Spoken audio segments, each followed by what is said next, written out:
Good evening. Good evening. കേൾക്കാമല്ലേ? കേൾക്കാം. Anyway, ദൈവം നമുക്ക് ഒരവസരം കൂടെ പ്രദാനം ചെയ്തതിനായിട്ട് ദൈവത്തെ സ്തോത്രം ചെയ്യുക. നമ്മളെല്ലാവരെയും അത്ഭുതമായിട്ട് ദൈവം കാത്ത് സംരക്ഷിച്ചു. പ്രയാസങ്ങളും ദുഃഖങ്ങളും ഒക്കെ ഉണ്ടെങ്കിലും അതിനെ അതിജീവിക്കാൻ ദൈവം നമുക്ക് കൃപ തന്നു. ഈ അടുത്ത ഏതാനും നിമിഷത്തിനകം നമ്മൾ പ്രാർത്ഥനയോടെ ഇരിക്കുവാൻ ഞാൻ അഭ്യർത്ഥിക്കുന്നു. നമ്മൾ ഇന്ന് വെളിപാട് പുസ്തകം 4-ാം അധ്യായമാണ് പഠിക്കാൻ പോകുന്നത്. നമ്മൾ 3 അധ്യായത്തിൽ നിന്ന് ആദിമ സഭകളിൽ പരാജയത്തിന്റെയും ദുരുദ്ദേശങ്ങളുടെയും ഒരു ചിത്രം കഴിഞ്ഞ 3 അധ്യായങ്ങളിൽ നിന്ന് നാം ഒരുമിച്ച് പഠിച്ചു. 2000 വർഷങ്ങളായി പരാജയങ്ങളുടെ ഒരു നീണ്ട പട്ടിക നാം കണ്ടുവെങ്കിലും ഒരു ചെറിയ കൂട്ടം വിശ്വാസികൾ എന്നും വിശ്വസ്തരായി നിലകൊള്ളുന്നു. അല്ലെങ്കിൽ ചെറിയ കൂട്ടം എന്ന് പറഞ്ഞ ഒരു ശേഷിപ്പ് എന്ന് പറയും, റെമനന്റ് എന്ന് പറയും. അപ്പം നമ്മൾ പഠിച്ചത് 7 സഭകളെ കുറിച്ച് പഠിച്ചത് അപ്പസ്തോലപ്രവൃത്തി 2-ാം അധ്യായത്തിൽ നമ്മൾ കാണുന്നുണ്ട്. പുതിയ നിയമസഭ രൂപീകരിച്ചതിന് ശേഷം മധ്യാകാശ വരെയുള്ള കാലയളവിനെയാണ് ഈ 7 സഭകള് പ്രതിദാനം ചെയ്യുന്നത്. എന്നാൽ ഈ ഓരോ സഭയുടെയും കാലഘട്ടങ്ങളായിട്ട് തിരിച്ചിട്ടുണ്ട്. എന്നാൽ ഈ 7 സഭകളുടെ സ്വഭാവങ്ങള്, ഗുണങ്ങളും ദോഷങ്ങളും എല്ലാ കാലത്തും അത് ആപ്ലിക്കബിൾ ആണ്. ഇന്നും ആ സ്വഭാവങ്ങള് എന്നും ഉണ്ട്. ഈ സ്വഭാവങ്ങളുണ്ട്. ഞാൻ നിങ്ങളോട് ഈ 7 സഭകളെ കുറിച്ച് പഠിച്ചു. നമ്മളിപ്പോ ഏത് സഭാ കാലയളവിലാണ് ഇപ്പോൾ ജീവിച്ചിരിക്കുന്നത്? ലവോദിക്ക. Thank you. അപ്പൊ നമ്മൾ അത് എന്ന് വരെ ഉണ്ട് ലവോദിക്ക? കർത്താവിന്റെ വരവ് വരെ. പിന്നെ നമ്മൾ 7 സഭകളെ കുറിച്ച് പഠിച്ചതില് വലിയ ന്യൂനതകളില്ലാത്ത 2 സഭകൾ ഏതൊക്കെയായിരുന്നു?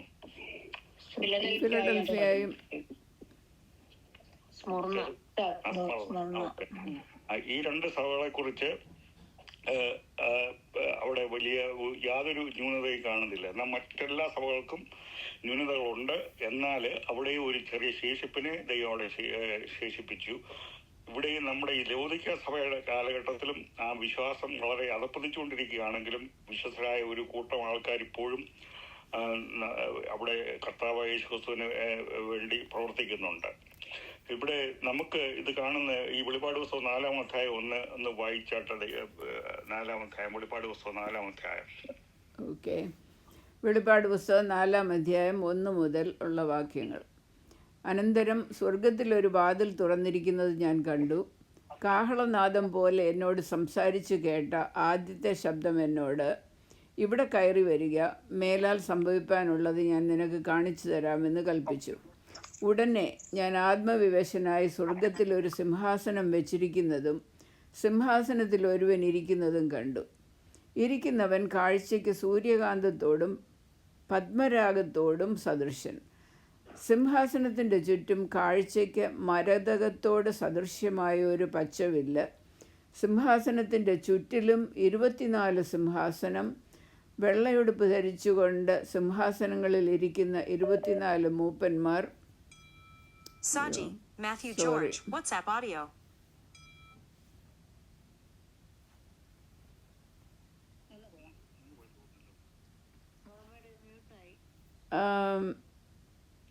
ഓക്കെ. ഇപ്പം കേൾക്കാമോ എന്നെ? ഓക്കെ. അത് ഇവിടെ എനിക്കൊരു നാട്ടിൽ നിന്നൊരു കോള് വന്നു, പക്ഷേ ഞാൻ എടുത്തില്ല. അത് കോള് വരുന്നുണ്ടേ അങ്ങനെ അങ്ങ് നമുക്കറിയാമല്ലോ, അങ്ങനെ വന്നു പോകുന്നത്. ഓക്കെ. ഇപ്പം 4-ാം വാക്യം മുതൽ. സിംഹാസനത്തിൻ്റെ ചുറ്റിലും 24 സിംഹാസനം. വെള്ളയുടുപ്പ് ധരിച്ചുകൊണ്ട് സിംഹാസനങ്ങളിലിരിക്കുന്ന 24 മൂപ്പന്മാർ. അവരുടെ തലയിൽ പൊൻകിരീടം. സിംഹാസനത്തിൽ നിന്ന് മിന്നലും നാദവും ഇടിമുഴക്കവും പുറപ്പെടുന്നു. ദൈവത്തിൻ്റെ 7 ആത്മാക്കളായ 7 ദീപങ്ങൾ സിംഹാസനത്തിൻ്റെ മുൻപിൽ ജ്വലിച്ചുകൊണ്ടിരിക്കുന്നു. സിംഹാസനത്തിൻ്റെ മുൻപിൽ പളുങ്കിനൊത്ത കണ്ണാടിക്കടൽ. സിംഹാസനത്തിൻ്റെ നടുവിലും സിംഹാസനത്തിൻ്റെ ചുറ്റിലും 4 ജീവികൾ. അവയ്ക്ക് മുൻപുറവും പിൻപുറവും നിറഞ്ഞിരിക്കുന്ന കണ്ണ് നിറഞ്ഞിരിക്കുന്നു. വേഴ്സ് 7. 1-ാം ജീവി സിംഹാസനത്തിന് സദൃശ്യം, 2-ാം ജീവി കാളയ്ക്ക് സദൃശ്യം, 3-ാം ജീവി മനുഷ്യനെ പോലെ മുഖമുള്ളതും, 4-ാം ജീവി പറക്കുന്ന കഴുകന് സദൃശ്യം. 4 ജീവികളും ഓരോന്നിന് 6 ചിറകുള്ളതായി ചുറ്റിലും അകത്തും കണ്ണ് നിറഞ്ഞിരിക്കുന്നു. ഇരിക്കുന്നവനും ഇരുന്നവനും വരുന്നവനുമായി സർവശക്തിയുള്ള കർത്താവായ ദൈവം പരിശുദ്ധൻ പരിശുദ്ധൻ പരിശുദ്ധൻ എന്ന് അവർ രാപ്പകൽ വിശ്രമം കൂടാതെ പറഞ്ഞുകൊണ്ടിരിക്കുന്നു. എന്നേക്കും ജീവിച്ചിരിക്കുന്നവനായി സിംഹാസനത്തിലിരിക്കുന്നവന് ആ ജീവികൾ മഹത്വവും ബഹുമാനവും സ്തോത്രവും കൊടുക്കുമ്പോഴൊക്കെയും 24 മൂപ്പന്മാരും സിംഹാസനത്തിലിരിക്കുന്നവൻ്റെ മുൻപിൽ വീണ് എന്നേക്കും ജീവിച്ചിരിക്കുന്നവനെ നമസ്കരിച്ചു. കർത്താവെ, നീ സർവവും സൃഷ്ടിച്ചവനും എല്ലാം നിൻ്റെ ഇഷ്ടം ഹേതുവാൽ ഉണ്ടായതും സൃഷ്ടിക്കപ്പെട്ടതുമാകിയാൽ മഹത്വവും ബഹുമാനവും ശക്തിയും കൈക്കൊള്ളുവാൻ യോഗ്യൻ എന്ന് പറഞ്ഞും കൊണ്ട് തങ്ങളുടെ കിരീടങ്ങളെ സിംഹാസനത്തിൻ്റെ മുൻപിലിടും. ഇവിടെ അനവധി സത്യങ്ങൾ ഈ ചാപ്റ്ററിലുണ്ട്. ഈ അധ്യായം എന്നാൽ ഇത് ഓരോ ദൈവം അനുവദിച്ചാൽ വരും ദിവസങ്ങളിൽ ഇതിലെ പ്രധാനപ്പെട്ട കാര്യങ്ങൾ എടുത്ത് വിശദീകരിച്ച് പഠിക്കുവാനായിട്ട് ഞാൻ താല്പര്യപ്പെടുന്നു. ഇപ്പോൾ ആമുഖമായിട്ട് ഇതിനെക്കുറിച്ച് പറഞ്ഞാൽ ഈ 4-ാം അധ്യായം യോഹന്നാനെ ഭാവി ഒരു ദർശനം കാണിപ്പാൻ സ്വർഗത്തിലേക്ക് കൊണ്ടുപോയതായിട്ടാണ് തുടക്കത്തിൽ തന്നെ കാണുന്നത്. ഭാവിയിൽ സംഭവിക്കാനുള്ളതെല്ലാം കാണിച്ചു കൊടുക്കുകയാണ്. ഭാവിയിലെന്ന് പറഞ്ഞാൽ എന്തുവാണ്? ഇപ്പം ഇവിടെ ഈ 4-ാം അധ്യായം കാണുമ്പോഴെന്ന് പറഞ്ഞാൽ അവിടെ ഈ 7 സഭാ പീരീഡ് കഴിഞ്ഞ് യേശുക്രിസ്തുവിൻ്റെ ആ റാപ്ചർ അല്ലെങ്കിൽ ഇവിടെ വരുന്നതിന് ശേഷമുള്ള സംഗതികളാണ്, ഉൽപ്രാപണത്തിന് ശേഷമുള്ള സംഗതികളാണ് ഇവിടെ വെളിപാട് പുസ്തകത്തിൽ കാണിക്കുന്നത്. ഇവിടെ നമ്മൾ കാണുന്നുണ്ട് ഭാവിയിൽ സംഭവിക്കാനുള്ളതെല്ലാം കാണിച്ചു കൊടുക്കുന്നു. 3 കാര്യങ്ങൾ എഴുതുവാൻ യോഹന്നാനോട് ആദ്യം തന്നെ കർത്താവ് കൽപ്പിക്കും. നമ്മൾ ചിന്തിച്ചാണ് നീ അത് 1:19 ഒന്ന് വായിച്ചേരെ. 1-ാം അധ്യായം 19-ാം വാക്യം. 1-ാം അധ്യായത്തിൻ്റെ 19-ാം വാക്യം. നീ കണ്ടതും ഇപ്പോൾ ഉള്ളതും ഇനി സംഭവിക്കാനിരിക്കുന്നതും. ബാക്കിയുടെ വായിക്കട്ടോ. അത് മതി. അപ്പൊ ഇനി സംഭവിക്കാനിരിക്കുന്നതാ. ഇവിടെ 4-ാം അധ്യായം മുതൽ നമ്മൾ സംഭവിക്കാനിരിക്കുന്ന കാര്യങ്ങളാണ് കണ്ടതും. അന്നേരം നടക്കുന്ന യോഹന്നാന്റെ ആ ജീവിത കാലത്ത് നടക്കുന്ന കാര്യങ്ങളും പിന്നെ ഭാവിയിൽ നടക്കുന്ന കാര്യമാണ് അവിടെ പ്രതിപാദിച്ചിരിക്കുന്നത്. യോഹന്നാന് ഇതെല്ലാം കാര്യങ്ങളെല്ലാം കേട്ടുവെങ്കിലും ഗ്രഹിക്കുവാൻ സാധിച്ചില്ല. എന്നാലും ദൈവത്തിന്റെ പരിശുദ്ധാത്മാവിന്റെ ശക്തിയാൽ അതെല്ലാം നമുക്ക് വേണ്ടി ഇന്ന് നമുക്ക് പഠിക്കുവാനായിട്ട് യോഹന്നാൻ അത് ശരിയായിട്ട് അവിടെ എഴുതി വെച്ചിട്ടുണ്ട്. 4-ാം അധ്യായം മുതൽ സഭയെപ്പറ്റി പ്രതിപാദിക്കുന്നില്ല. ഇവിടെ 7 സഭകളെ കുറിച്ച് പറഞ്ഞു. 4-ാം അധ്യായം വരുമ്പം സഭ എന്നുള്ള ഒരു കാര്യമേ നമ്മളവിടെ കാണുന്നില്ല. പിന്നെ നമ്മൾ സഭയെക്കുറിച്ച് പുതിയ സഭ എന്ന് പറയുന്നത് 19-ാം അധ്യായത്തിൽ സഭയെപ്പറ്റി പിന്നെ അവിടെ കാണുന്നത്. അവിടെ ക്രിസ്തുവിനോടൊപ്പം 19-ാം അധ്യായത്തിൽ ക്രിസ്തുവിനോടൊപ്പം നമ്മളെല്ലാവരും ഇപ്പൊ ഈ ബൈബിൾ സ്റ്റഡിയിലുള്ള രക്ഷിക്കപ്പെട്ട വിശ്വാസികളെല്ലാവരും ഇപ്പോൾ യേശുക്രിസ്തുവിനോട് കൂടെ വരുന്ന കാര്യമാണ് അവിടെ പ്രതിപാദിച്ചിരിക്കുന്നത്. 7 വർഷത്തെ മഹാപീഠത്തിന് ശേഷം യേശുക്രിസ്തുവിനോട് കൂടെ നമ്മളിവിടെ ഭൂമിയിൽ വാഴുവാനായിട്ട് വരുന്നു. അപ്പൊ ഇവിടെ നമ്മൾ ആദ്യം വായിച്ച വാക്യത്തിൽ തന്നെ തുറന്ന വാതിലൂടെ യോഹന്നാൻ സ്വർഗത്തിലേക്ക് പ്രവേശിച്ചു. അപ്പം എങ്ങനെയത് അവിടെ നമുക്ക് വിവിധതയിലായെന്ന് 1-ാം അധ്യായത്തിൽ കാണുന്നുണ്ട്. വാക്യം 2. അതെ, കാണുന്നു 2-ാം വാക്യം. അതെ. അപ്പം നമ്മൾ അതിന്റെ ഡീറ്റെയിൽസ് നമ്മൾ മനസ്സിലാക്കുക. ഇവിടെ ബിറ്റ്വീൻ ലൈൻസ് ഇവിടെ കയറി വരിക എന്ന് ദൈവം ശബ്ദം അവിടെ കേൾപ്പിച്ചപ്പോൾ അവനെ സ്വർഗത്തിലേക്ക് കൊണ്ടുപോയി. എങ്ങനെയാണ് കൊണ്ടുപോയത്? ശരീരം പത്മോസിൽ ആയിരുന്നു, എന്നാൽ ആത്മാവിൽ സ്വർഗത്തിലേക്ക് പോയി. അവിടെ പൗലോസിനെ കുറിച്ച് വായിക്കുമ്പോൾ പൗലോസ് തന്നെ പറയുന്നുണ്ട്, ജഡത്താലോ 3-ാം സ്വർഗം വരെ പോയ കാര്യം അവിടെ എഴുതുന്നുണ്ട്. ഞാൻ അവിടെ മനസ്സിലാക്കുന്നത് ഇവിടെ യോഹന്നാൻ പോയതുപോലെ തന്നെ ജഡം അവിടെ തന്നെയായിരുന്നു. പൗലോസും 3-ാം സ്വർഗത്തിൽ പോയത് ആത്മാവിലായിരുന്നു. ആത്മാവിൽ അങ്ങനെ പോകാൻ സാധിക്കും. ഇപ്പം മരിച്ചവരെല്ലാം നമ്മളെല്ലാം മരിക്കുമ്പം ആത്മാവിലാണല്ലോ നമ്മൾ പോകുന്നത്. സ്വർഗത്തിലെ സിംഹാസനം അവിടെ നമ്മൾ കാണുന്നുണ്ട്. സ്വർഗത്തിലൊരു സിംഹാസനം ഉള്ളതായിട്ട് നമ്മളിപ്പം വായിച്ചത് കണ്ടു. അപ്പൊ ലോകത്തിന്റെ മുഴുവൻ രാജാവ്, പ്രപഞ്ചത്തിന്റെ രാജാവാണ് ദൈവം എന്നുള്ളതാണ് അവിടെ സൂചിക്കുന്നത്. ദൈവം സിംഹാസനത്തിൽ ഇരിക്കുന്നു. ആരാ ഇരിക്കുന്നെന്നുള്ള അവിടെ വിശദീകരിച്ചൊന്നും പറഞ്ഞിട്ടില്ല. ദൈവം അവിടെ സിംഹാസനത്തിൽ ഇരിക്കുന്നു. തീർച്ചയായിട്ടും പിതാവായ ദൈവമാണ്. പിന്നെ 3-ാം അധ്യായത്തിൽ നമ്മൾ വായിച്ചായിരുന്നല്ലോ യേശുക്രിസ്തു എവിടെ ഇരിക്കുന്നു ഇപ്പോൾ സ്വർഗത്തില്? പിതാവിന്റെ സന്നിധിയിൽ വലത്തുഭാഗത്ത്. പിതാവിനോട് കൂടെ ആ സെയിം ആ സിംഹാസനം അവിടെ യേശുക്രിസ്തു ഷെയർ ചെയ്യുന്നുണ്ട്. അത് വലത്ത് ഭാഗത്ത്. Thank you. അവന് സൂര്യകാന്തത്തോടും പത്മരാഗത്തോടും സദൃശനാണ്. അപ്പം യാസ്പർ, സാർഡിയസ്, അവിടുത്തെ ഈ ഒത്തിരി കാര്യങ്ങളൊക്കെ ഈ പ്രഷ്യസ് സ്റ്റോൺസിന്റെ കാര്യങ്ങൾ ബൈബിളിൽ ഒത്തിരി സ്ഥലത്ത് പറഞ്ഞിട്ടുണ്ട്. ഇപ്പോഴത്തെ നല്ല ഡയമണ്ട് വല്ലതും ആയിരിക്കും.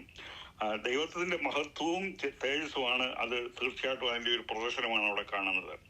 പുതിയ യെരൂശലേമിന്റെ വർണ്ണനയിലും നമ്മൾ ഇവിടെ കാണുന്നുണ്ട് സൂര്യകാന്തം. ഈ റെവലേഷൻ ബുക്ക് അടുത്തുണ്ട്. 21:19 വായിച്ചേരെ.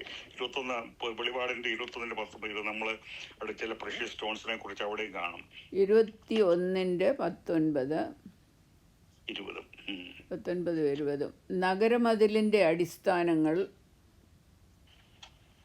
നഗരമതിലിൻ്റെ അടിസ്ഥാനങ്ങൾ സകല രത്നവും കൊണ്ട് അലങ്കരിച്ചിരിക്കുന്നു.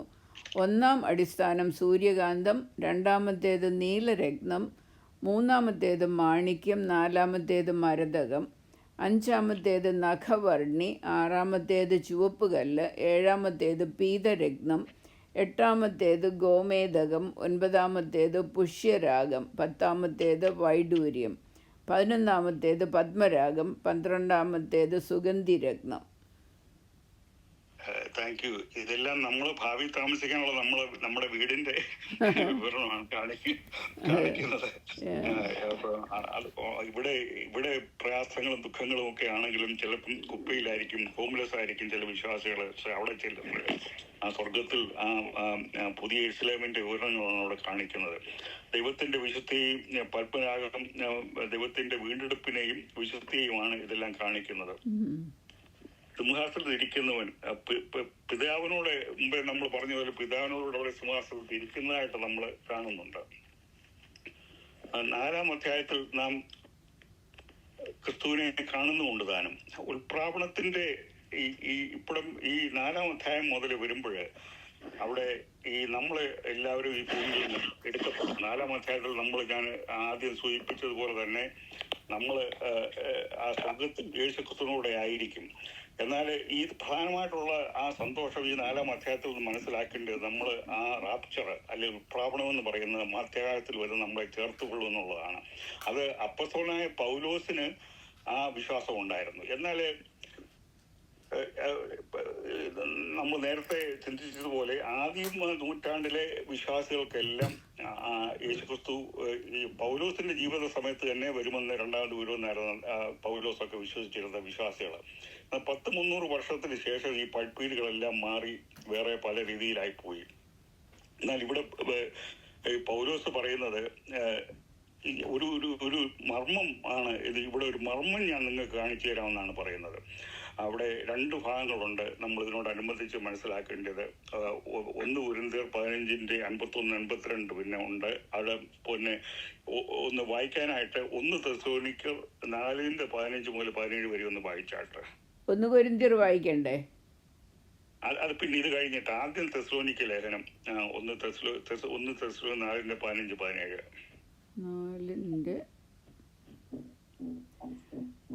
1 തെസ്സലോനിക്കർ 4:15. കർത്താവിൻ്റെ പ്രത്യക്ഷത വരെ ജീവനോടെ ശേഷിക്കുന്നവരായ നാം നിദ്ര കൊണ്ടവർക്ക് മുൻപാകെയില്ല എന്ന് ഞങ്ങൾ കർത്താവിൻ്റെ വചനത്താൽ നിങ്ങളോട് പറയുന്നു. കർത്താവ് താൻ ഗംഭീരനാദത്തോടും പ്രധാന ദൂതൻ്റെ ശബ്ദത്തോടും ദൈവത്തിൻ്റെ കാഹളത്തോടും കൂടെ സ്വർഗത്തിൽ നിന്ന് ഇറങ്ങി വരികയും ക്രിസ്തുവിൽ മരിച്ചവർ മുൻപ് ഉയർത്തെഴുന്നേൽക്കുകയും ചെയ്യും. പിന്നെ ജീവനോടെ ശേഷിക്കുന്ന നാം അവരോട് ഒരുമിച്ച് ആകാശത്തിൽ കർത്താവിനെ എതിരേൽപ്പാൻ മേഘങ്ങളിൽ എടുക്കപ്പെടും. ഇങ്ങനെ നാം എപ്പോഴും കർത്താവിനോട് കൂടെ ഇരിക്കും.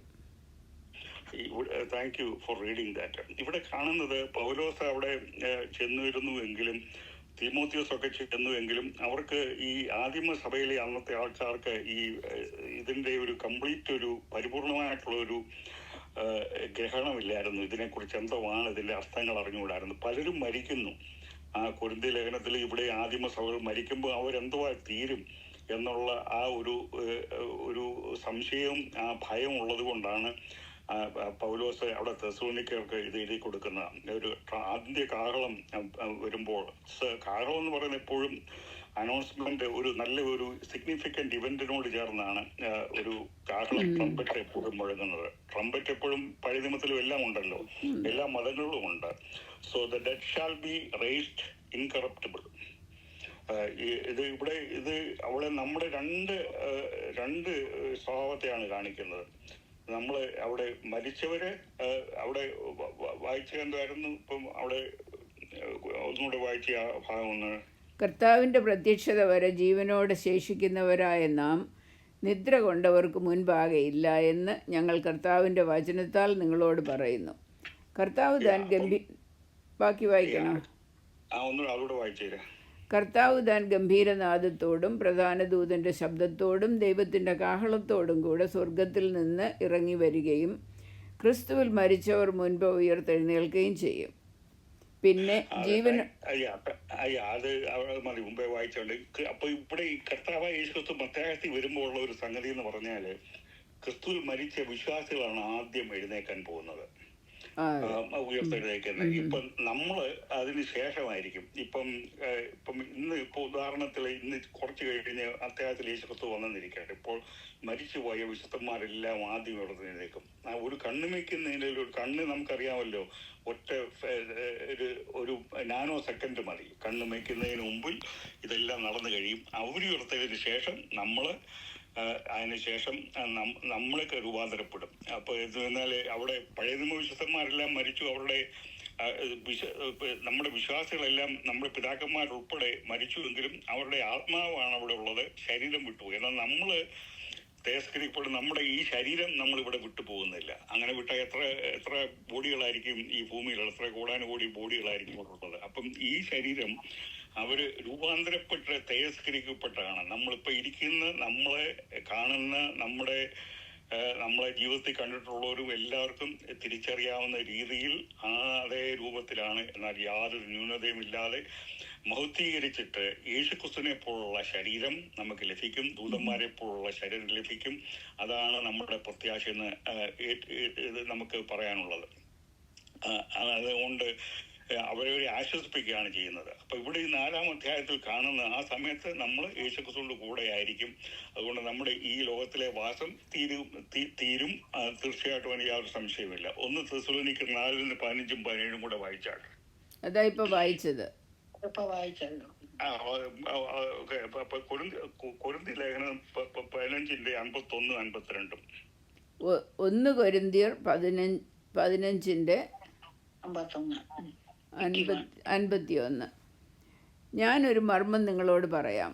നാം എല്ലാവരും നിദ്ര കൊള്ളുകയില്ല, എന്നാൽ അന്ത്യകാഹളത്തിങ്കൽ പെട്ടെന്ന് കണ്ണിമയ്ക്കുന്നതിനിടയിൽ നാം എല്ലാവരും രൂപാന്തരപ്പെടും. കാഹളം ധ്വനിക്കും, മരിച്ചവർ അക്ഷയരായി ഉയർക്കുകയും നാം രൂപാന്തരപ്പെടുകയും ചെയ്യും. ഈ ദ്രവത്വമുള്ളത് അദ്രവത്വത്തെയും ഈ മർത്യമായത് അമർത്യത്തെയും ധരിക്കണം. ഈ ദ്രവത്വമുള്ളത് അദ്രവത്വത്തെയും ഈ മർത്യമായത് അമർത്യത്തെയും ധരിക്കുമ്പോൾ മരണം നീങ്ങി ജയം വന്നിരിക്കുന്നുവെന്ന് എഴുതിയ വചനം നിവൃത്തിയാകും. എത്രയോ ആനന്ദപ്രദമായ ആശ്വാസകരമായ ഒരു വാക്യമാണ്. ഇവിടെയും അവിടെ സംശയം ഉണ്ടായിരുന്നു, ആൾക്കാർക്ക്, വിശ്വാസികൾക്ക് സംശയം ഉണ്ടായിരുന്നു. മരിച്ചു കഴിഞ്ഞ് എന്തോ ആയിരിക്കും ഞങ്ങളുടെ വേണ്ടപ്പെട്ടവരുടെ അവസ്ഥ എന്നുള്ള. മരണം എന്ന് പറയുന്നത് death is a hopeless tragedy for unbelievers. ഒരു അവിശ്വാസികൾക്കാണ് ഒരു മരണം നിങ്ങൾ കണ്ടിട്ടുണ്ടായിരിക്കുമല്ലോ. ഇത്രയും കാലത്തിനുള്ള ഒരു ദൈവമക്കളല്ലാത്ത ആൾക്കാരുടെ മരണത്തിൽ എന്നാൽ അവരുടെ വിലാപങ്ങൾ എന്ന് പറഞ്ഞാൽ നിരാശയുടെ ഒരു വിലാപമാണ്. അവർക്ക് യാതൊരു വിധത്തിലും എന്തോ പ്രത്യാശയുള്ളത്. ഉദാഹരണം പറഞ്ഞാൽ ഹിന്ദുമതത്തില്, അവിടെ ഹിന്ദുമതത്തില് പറഞ്ഞാൽ ഈ നല്ല കർമ്മത്തിൽ ജീവിക്കുകയാണെങ്കിൽ അടുത്ത ജന്മത്തിൽ ഉയർന്ന ജാതിയിൽ ജനിക്കും, അല്ലെങ്കിൽ മൃഗമായിട്ടോ പക്ഷിയായിട്ടോ ജന്തുക്കളായിട്ടോ ജനിക്കാൻ സാധ്യതയുണ്ട്. എന്നാൽ കോടാനുകോടി ജന്മങ്ങൾ കഴിഞ്ഞിട്ട് പിന്നെ അവസാനം ബ്രാഹ്മണനായിട്ട് ജനിച്ചിട്ട് അവസാനം ബ്രാഹ്മണനായിട്ട് ജീവിക്കുമ്പോഴും തന്നെ കോടിവർഷത്തിന് ശേഷം നല്ലതുപോലെ ജീവിച്ചാൽ അവസാനം ആ പരബ്രഹ്മത്തിൽ ആ ശക്തിയിൽ ലയിച്ച് ഇല്ലാതായിത്തീരും. അതാണ് അത് ഒരു ബ്ലസ്സഡ് ഹോപ്പ് എന്ന് പറയുന്ന ഭാവികരമായ ഒരു പ്രത്യാശയില്ല.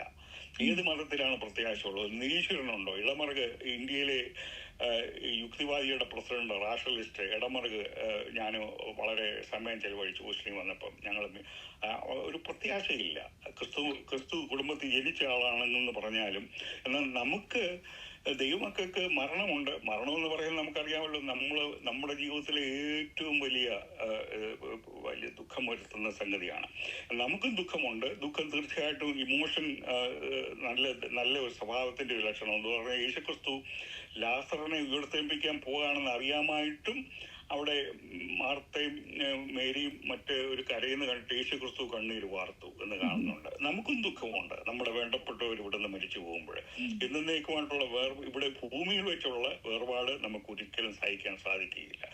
നമ്മുടെ അവസാനത്തെ ശത്രു എന്ന് പറയുന്നത് നമ്മുടെ ജീവിതത്തിലെ നമ്മുടെ ഹൃദയത്തെ തകർക്കുന്ന ഒരു സംഗതിയാണ് നമ്മുടെ വേണ്ടപ്പെട്ടവർ മരിക്കുന്നത്. എന്നാൽ ഇതിന്റെ വ്യത്യാസം നമുക്ക് ഒരു പ്രത്യാശ, നമുക്കിനി വീണ്ടും കാണാം, നമ്മളെന്നും ഒരുമിച്ചായിരിക്കും എന്നുള്ള പ്രത്യാശ കൊണ്ട് മറ്റ് മതത്തിനോ ഒരു തത്വശാലികൾക്കോ ഒന്നും അത് കൊടുക്കാൻ കഴിഞ്ഞിട്ടില്ല, ഒരു സമാധാനം തരികയില്ല.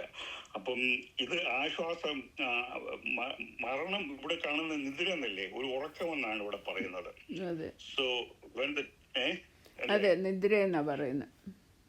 അതെന്തിനാ, അത് ഉറക്കം പോലെ, അതുപോലെ ഉറക്കത്തിൽ നിന്ന് എഴുന്നേക്കുന്ന പോലാണ്. So when the time comes to die, we shall safe in the arms of Jesus. ഇവിടെ റോജിയൊക്കെ ഡാളസിൽ ഈ ജയിലില് പിന്നെ മിനിസ്ട്രിക്ക് പോകും മാസത്തിൽ പല പ്രാവശ്യം. അന്നേരം എന്നോട് പറഞ്ഞിട്ടുണ്ട്, അവിടെ ജയിലിലൊക്കെ ആരും ഇല്ലാതെ അവസാനം മരിക്കുമ്പം ദിവസം ഒരു 10-30 പേര് മരിക്കും. ആരും വേണ്ടപ്പെട്ടവരാരും ഇല്ലാതാണ് മരിക്കുന്നത്. എന്തോ ഒരു നിരാശ, ഏകാന്തത്തില്. ഇവിടെ ആണെങ്കിലും ലോകത്തില് മക്കളെല്ലാം മാറിപ്പോയി, അപ്പനും അമ്മയും ആരെങ്കിലും ഒരാൾ മരിച്ചു, മറ്റേ ആൾ ഏകാന്തതയിലാണ് മരിക്കുന്നത്. നമുക്കൊരു ഗുണമുള്ളത്, നാം ഏകാന്തതയിലാണ്, വേണ്ടപ്പെട്ടവരടുത്തില്ല എങ്കിൽ പോലും അവിടെ കാണുന്നത് യേശുക്രിസ്തുവിന്റെ സാന്നിധ്യത്തിൽ നമ്മൾ ദൂതന്മാർ നമ്മളെ ഏകാന്തതയല്ല ദൈവസാന്നിധിയിലേക്ക് കൊണ്ടുപോകും, നമ്മളെ എസ്കോർട്ട് ചെയ്യും, യാതൊരു സംശയമില്ല. അപ്പൊ അവിടെ ദൈവത്തിന്റെ ആ കാഹളം ധ്വനിക്കുമ്പോൾ എന്ന് പറയുന്നത് ആ യേശുക്രിസ്തുവിന്റെ ആ കാഹളവും പ്രധാന ദൂതന്റെ ശബ്ദവും വരുമ്പോൾ എന്നാന്ന് പറയാം, ആ ശബ്ദം ഈ ഭൂമി മുഴുവൻ 5 വൻകരയിലും 7 സമുദ്രങ്ങളിലും എല്ലാ മരുഭൂമിയിലും പർവ്വതത്തിന്റെ മണ്ടയിൽ എവിടെല്ലാം ആൾക്കാർ മരിച്ചിട്ടുണ്ടോ അവിടുന്ന് ആ ശബ്ദം കേട്ടിട്ട് അവർ ഉയർത്തെഴുന്നേക്കും. അവര് ആ നിലയിൽ അവിടെ ജീവൻ പ്രാപിച്ച് തിരസ്കരിക്കപ്പെട്ട് സ്വർഗത്തിൽ പോകും. അതാണ് ആ യേശുക്രിസ്തുവിന്റെ ആ ബ്രൈഡ്, സഭ എന്ന് പറയുന്ന യേശുക്രിസ്തുവിന്റെ മണവാട്ടിയാണ്. മണവാളനെ കാണാനായിട്ട് നമ്മൾ മധ്യാകാശത്തിൽ രൂപപ്പെടും. എന്തുകൊണ്ടെന്നാൽ എന്തൊരു നിരാശയെന്ന് പറയട്ടെ, ഈ 100-300 വർഷത്തിന് ശേഷം വേറെ പഠിപ്പിക്കൽ വന്നു. ചിലർ പറഞ്ഞു പിന്നെ ആ യേശുക്രിസ്തു വിശ്വാസികളെല്ലാം മഹാപീഡനത്തിൽ കൂടെ കടന്നു പോകും, അതിനുശേഷം യേശുക്രിസ്തു വരും. വേറെ ഒരു കൂട്ടർ പറഞ്ഞു ഇതിനൊന്നുമില്ല, യേശുക്രിസ്തു ഒരിക്കൽ വന്നിട്ട് പിന്നെ രാജാവാകും. എന്നാൽ ഇവിടെ ഇത് നമുക്ക് 1800 ആരാണ് ഈ റാപ്ചറിനെ കുറിച്ച് പഠിപ്പിച്ചത്? നിങ്ങൾക്ക് ഓർമ്മയുണ്ടോ? ഈ പ്രവണത്തെ കുറിച്ച് പഴയ നിയമകാലത്തെ അത് വീണ്ടെടുത്തത് ആദ്യം നമ്മളിപ്പം വായിച്ച് 2 റാപ്ചറിനെ കുറിച്ച്, പ്രവണത്തെ കുറിച്ച്. പിന്നെ നഷ്ടപ്പെട്ടു, പിന്നെ റിക്കവർ ചെയ്ത് ആരാന്ന് ഓർമ്മയുണ്ടോ?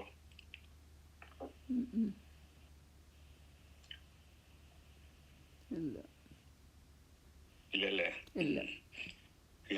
അത് ഞാന് എന്റെ പുസ്തകങ്ങൾ പലതുണ്ട്. ജോൺ നെൽസൺ ഡാർബിയുടെ ബയോഗ്രഫി ഞാൻ ഇംഗ്ലീഷിലും മലയാളത്തിലും 2 പഴയ എഡിഷൻസ് ഉണ്ട്. പിന്നെ ബ്രൗൺ ഹിസ്റ്ററിയിലുണ്ട്, വേറെ ഹിസ്റ്ററിയിലെല്ലാം ഉണ്ട്. ഇതെല്ലാം ആ പഠിപ്പീര് വന്നതിന് ശേഷം ബാപ്റ്റിസ്റ്റുകാരും പെന്തക്കോസ്തുകാരും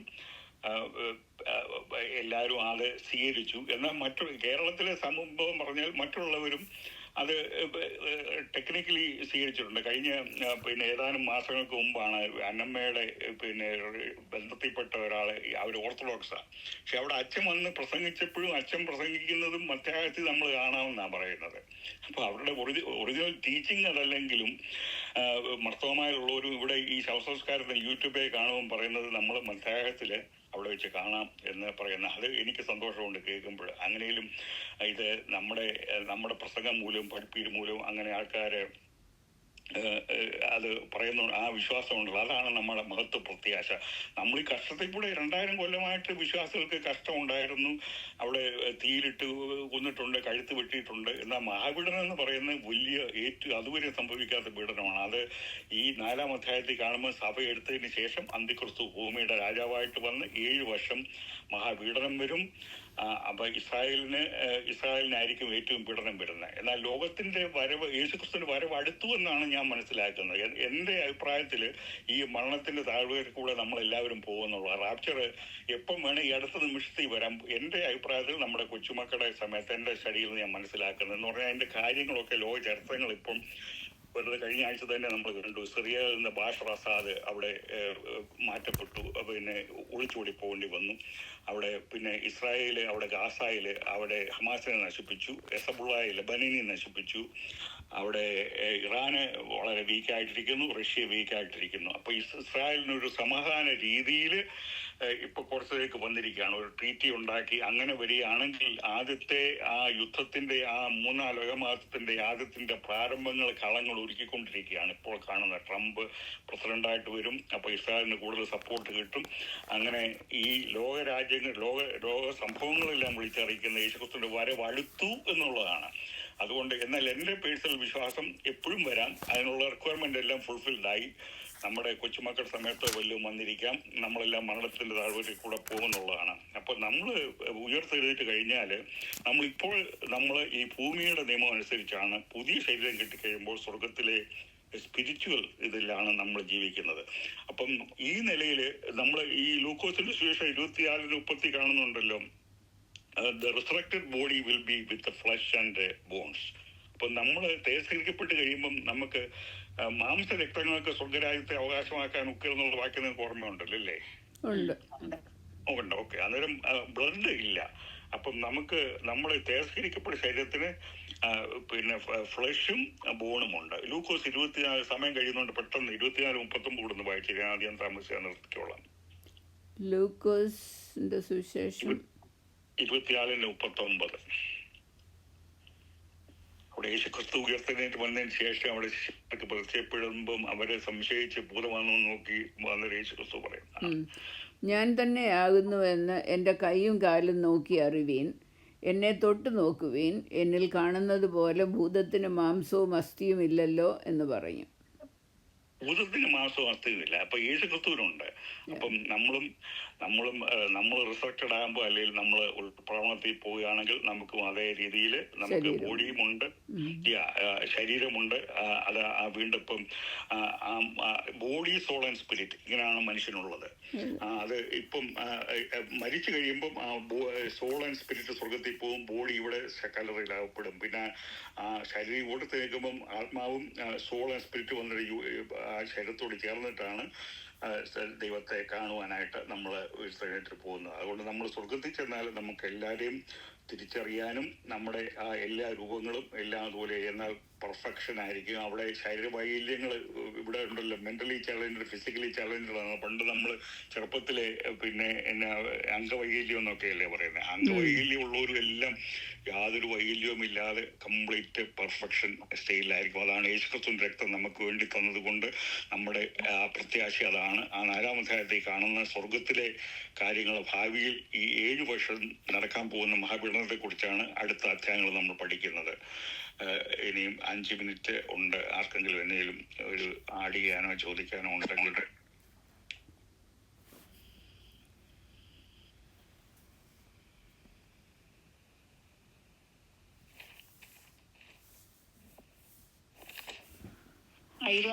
മൂപ്പന്മാര് ആരൊക്കെയാണുള്ളത്?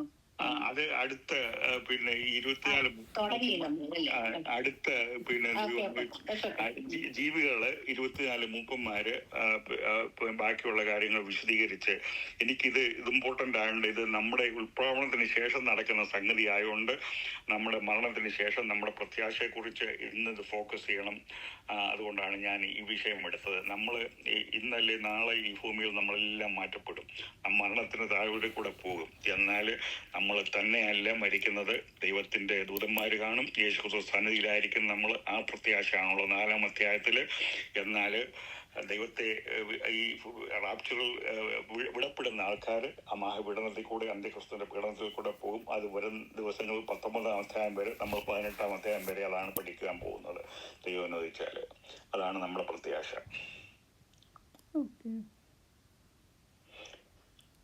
നിർത്തട്ടെ. ഓക്കെ, ശരി. Thank you very much. Okay, bye. By.